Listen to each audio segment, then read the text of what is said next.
my experience with CinematicKink was like wholesome. They've got like this whole great studio full of fancy stuff. They got like trays and tables and all the bondage devices you probably ever wished for. And it was kind of like getting to try the porn that I always saw when I was younger, kind of. I think that summarizes it quite well. I want to mention that consent and respect is kind of seemed to be one of the highest values that was transported during the shoot, so we didn't do anything that I didn't agree on.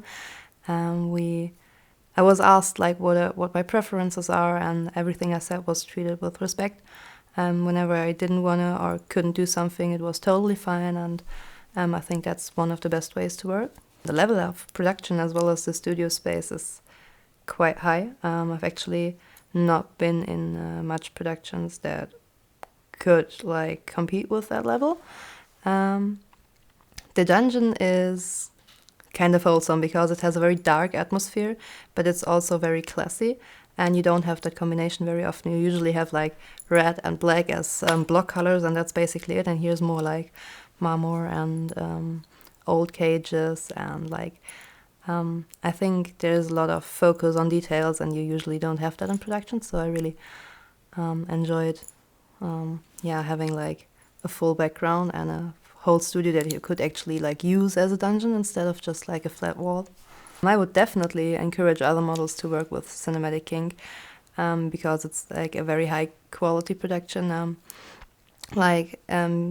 Human interaction is perfect. Like, so there's a lot of communication beforehand, and there's a very bright spectrum of things that one can try. So as I found myself sitting on a slave chair, which is quite nice, and which is one of the fantasies I always had. And this is actually, it feels like CinematicKink feels like a safe place to try stuff like that out without having to act.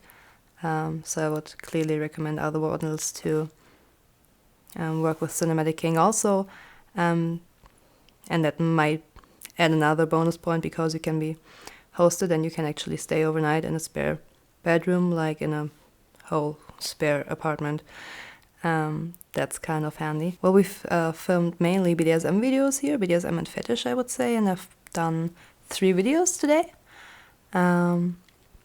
One on a bench, one on a slave chair, and one bent over in front of a fucking machine. And now that I think about it, it was actually 4. There was another very funny medical one. How do I dare to forget about that? So yeah, quite a mix of fetish, I would say, including funny devices, fucking machines, and medical play. So a whole nice mix. I'd love to come back to this studio as soon as possible, actually, because I've seen so many things standing around in corners of the studio that I would like to try out and to experience. So yeah, it's definitely worth a trip, definitely worth an experience, and I can just clearly recommend to use this production when you want to try funny cinematic kinky things out.